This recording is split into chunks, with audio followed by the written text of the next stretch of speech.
시청자 여러분, 안녕하십니까? 2026년 4월 25일 토요일 글로벌 인사이트 시작합니다. 전 세계가 자원 확보와 지정학적 안정이라는 두 마리 토끼를 잡기 위해 치열한 외교전을 벌이고 있습니다. 공급망의 재편과 기술의 도약이 맞물리며 매일 새로운 질서가 쓰이고 있죠. 반갑습니다. 오늘 뉴스의 핵심은 생존을 위한 결속입니다. 에너지 안보를 위해 지구 반대편 국가와 손을 잡고 내부적인 갈등을 봉합하려 애쓰는 모습들이 포착되고 있습니다. 역사적으로 보면 19세기 말 자원 확보를 위해 열강들이 벌였던 그레이트 게임이 현대판 공급망 전쟁으로 부활한 느낌입니다. 특히 오늘은 아시아를 넘어 중동, 아프리카, 유럽까지 연결되는 거대한 경제 지도를 훑어보게 될 텐데요. 각국이 던지는 메시지 속에 담긴 숨은 의도를 심층적으로 분석해 보겠습니다. 첫 소식은 한국입니다. 이재명 대통령이 5박 6일간의 인도와 베트남 순방을 마치고 어제 귀국했습니다. 이번 순방의 가장 큰 수확이라면 역시 핵심 광물이겠죠? 중동 정세가 불안정한 상황에서 인도, 베트남과 희토류 같은 핵심 자원 및 에너지 협력을 강화한 것은 아주 시의적절했습니다. 과거 1970년대 오일 쇼크 당시 우리 정부가 중동 건설붐을 통해 이 길을 돌파했던 것처럼 이제는 첨단 산업의 쌀이라 불리는 광물을 매개로 새로운 돌파구를 찾고 있는 겁니다. 특히 원전과 반도체뿐만 아니라 AI와 문화산업까지 협력 범위를 넓혔다는 점이 고무적입니다. 국내에서는 의료 공백 해소를 위한 의미 있는 법안이 통과됐습니다. 국립의학전문대학원 설립안인데 의무 근무 기간이 15년이나 되더군요. 네, 국립의전원 졸업생들이 면허 취득 후 15년 동안 공공의료 분야에서 일하도록 강제하는 법안입니다. 이는 20세기 초 미국에서 유료교육의 표준을 세웠던 플렉스너 보고서 이후 공공의료의 질을 높이려는 현대적 시도라 볼 수 있습니다. 지역 간 의료 격차라는 고질적인 문제를 국가가 직접 개입해 해결하겠다는 강력한 의지죠. 다만 15년이라는 기간이 직업 선택의 자유와 어떻게 조화를 이룰지는 향후 지켜봐야 할 대목입니다. 미국으로 가보겠습니다. 도널드 트럼프 대통령이 이스라엘과 레바논의 휴전을 3주 연장한다고 발표했습니다. 긴박한 중동 정세에 일단 숨통이 트인 걸까요? 트럼프 대통령 특유의 거래의 기술이 발동된 장면입니다. 이란이 호르무즈 해협에 기뢰를 설치하며 긴장을 높이는 상황에서 시간을 벌어 장기적인 합의를 이끌어내겠다는 계산이죠. 마치 19세기 유럽의 세력 균형을 맞췄던 메테르니히의 외교술처럼 힘의 우위를 바탕으로 상대를 협상 테이블에 묶어두는 전략입니다. 내부적으로는 사형제도 확대라는 파격적인 정책이 나왔습니다. 바이든 행정부 때와는 완전히 정반대의 행보군요. 네, 법무부가 연방 사형 집행을 확대하며 총사령까지 포함하겠다고 밝혔습니다. 이는 법과 질서를 강조하는 트럼프 행정부의 선명성을 드러내는 조치입니다. 역사적으로 사형제는 국가의 통제력을 상징해왔는데 이를 부활시킴으로써 보수 지지층을 결집하려는 정치적 의도가 다분합니다. 한편으로는 제롬 파월 연준 의장에 대한 조사를 종결하며 캐비너시를 후임으로 세우기 위한 사전 정지 작업도 마쳤습니다. 경제와 사회 전반에서 트럼프 색깔로의 회기가 가속화되고 있습니다. 중국은 실리적인 외교와 더불어 대규모 내수 부양책을 꺼내 들었습니다. 특히 유럽연합과의 금융보복 조치를 주고받듯 취소한 점이 눈에 띕니다. 아주 흥미로운 장면입니다. EU가 중국 금융기관 제재 조치를 철회하자 중국도 즉각 보복을 취소했죠. 이는 겉으로는 싸우는 척해도 속으로는 서로의 경제적 실익을 포기할 수 없다는 정경분리의 전형을 보여줍니다. 마치 과거 실크로드를 통해 동서양이 갈등 속에서도 교역을 멈추지 않았던 역사가 반복되는 듯합니다. 경제 활성화를 위해 투입되는 자금 규모도 어마어마합니다. 장비 업데이트와 내수 진작에만 수천억 위안이 투입되네요. 초장기 특별 국채자금 5천억 위안을 포함해 막대한 자금이 풀립니다. 특히 지능형 에이전트 시스템 같은 독자적인 AI 기술을 공개하며 기술 패권 의지도 숨기지 않고 있습니다. 리창 총리가 해양 경제의 질 높은 발전을 강조한 것도 주목해야 합니다. 이는 과거 명나라 시절 정화의 대원정처럼 바다를 통해 중국의 영향력을 뻗쳐나가겠다는 현대판 해양 굴기의 연장선상에 있습니다. 1분기 성적이 좋은 한방과기 같은 기업들이 이런 흐름을 뒷받침하고 있죠. 일본에서는 일본판 CIA 설립을 위한 법안이 통과되며 정보 전력 강화에 박차를 가하고 있습니다. 국가정보회의 설치 법안이 중의원을 통과했습니다. 전후 평화 헌법체제 아래서 제약받았던 정보 수집 기능을 국가 차원에서 통합 관리하겠다는 건데 다카이치 사나의 총리의 강한 안보 의지가 반영된 결과입니다.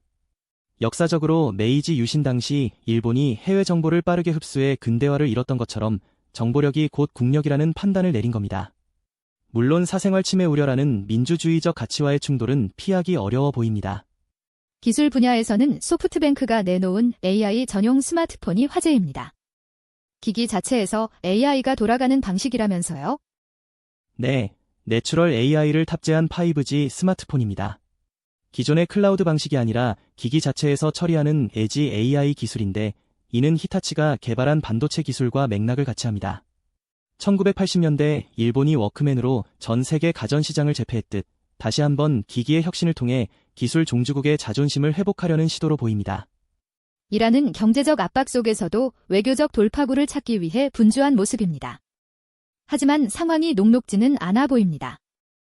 외무장관이 러시아와 파키스탄 등을 돌며 우군 확보에 나섰지만 미국의 해상 봉쇄로 원유 수출이 하루 200만 배럴이나 중단된 상태입니다. 원유 가격이 배럴당 $100에 육박하는데도 팔 곳이 없어 저장 탱크가 터져나갈 지경이죠. 이는 과거 1950년대 모사데크 총리 시절 석유 국유화 조치 이후 서방의 봉쇄로 경제가 고립됐던 역사적 비극을 떠올리게 합니다. 이런 상황에서 교황의 발언이 묘한 울림을 주고 있습니다. 이란 전쟁에 대한 반대 입장을 분명히 했죠. 교황 레오 14세가 성직자로서 전쟁을 지지할 수 없다며 미국의 이란 폭격이 세계 경제에 혼란을 초래했다고 비판했습니다. 종교 지도자가 국제 정치의 비정한 힘의 논리에 경종을 울린 겁니다. 현재 이란 내부에서는 가스 폭발과 산사태 등 사회적 악재까지 겹치고 있어 지도부의 단결을 강조하는 목소리가 그 어느 때보다 높습니다. 유럽의 경제 대국 독일은 현재 심각한 경기 침체 공포에 휩싸여 있습니다. 기업들의 비관적인 전망이 수치로 나타나고 있네요. 이포 기업 환경 지수가 2020년 팬데믹 초기 수준으로 급락했습니다. 특히 화학과 건설 분야의 타격이 큰데 이는 독일 경제의 심장이라 할 수 있는 제조업이 에너지 가격 폭등이라는 직격탄을 맞았기 때문입니다. 독일 정부가 5월부터 에너지세를 인하하는 탱크라바트 정책을 승인한 것도 급한 불을 끄기 위해서입니다. 시민들의 반발도 거셉니다. 대규모 기후 파업과 임금 협상 결렬 소식까지 들려오는군요. 미래를 위한 금요일 운동이 전국적인 시위를 벌이며 정부의 에너지 정책을 비판하고 있습니다. 여기에 인터넷 IP 주소를 3개월간 저장하도록 하는 법안까지 발의되면서 감시 국가에 대한 트라우마가 있는 독일 사회가 발칵 뒤집혔습니다.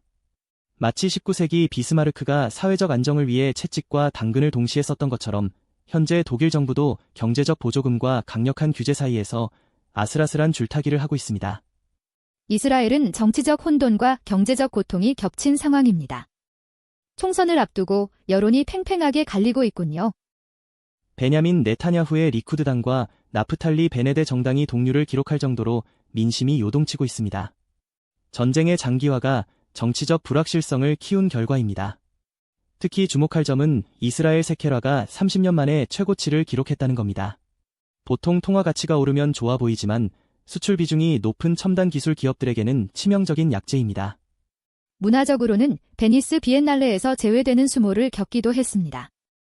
국제사회의 시선이 차갑다는 증거겠죠?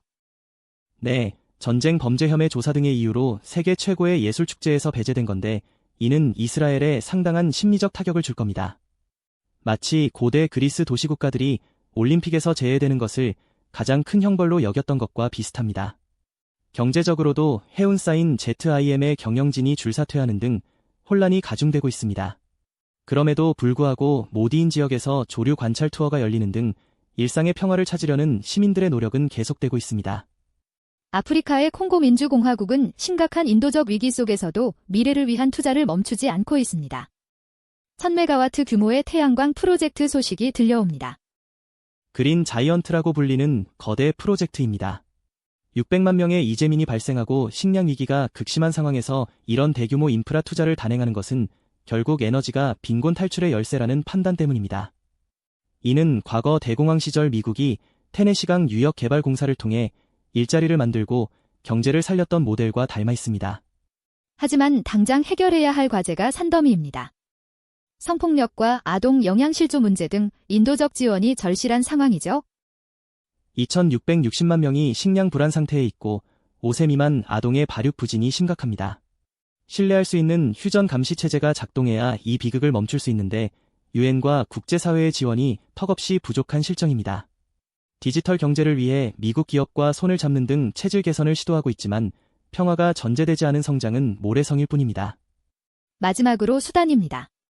내전이 격화되는 가운데 금 생산량이 오히려 늘었다는 아이러니한 소식이 있습니다. 수단 경제를 지탱하는 최후의 보루가 바로 금입니다. 1분기 수공의 금 채취량이 목표를 초과 달성했는데 이 수익이 군사자금이나 사회적 지원으로 쓰이고 있습니다. 역사적으로 수단은 고대 누비아 왕국 시절부터 황금의 땅이라 불렸죠. 하지만 이 황금의 빛 뒤에는 인구 절반이 굶주리는 세계 최대의 기아 위기가 도사리고 있습니다. 베를린에서 열린 국제회의를 두고 수단 정부가 식민지주의적이라며 강력히 비판한 점도 의미심장합니다. 네, 독일과 미국 등이 모여 수단의 미래를 논의하자 수단 외무부가 우리와 협의 없는 회의는 필요 없다며 거세게 반발했습니다. 이는 과거 열강들이 아프리카 지도를 자기들 마음대로 그렸던 베를린 회의의 기억을 소환시킨 겁니다. 내부적으로는 dengu열까지 확산하며 보건체계가 무너지고 있는데 외부의 도움마저 정치적 계산에 막혀있는 안타까운 상황입니다. 글로벌 단신 정리해드립니다.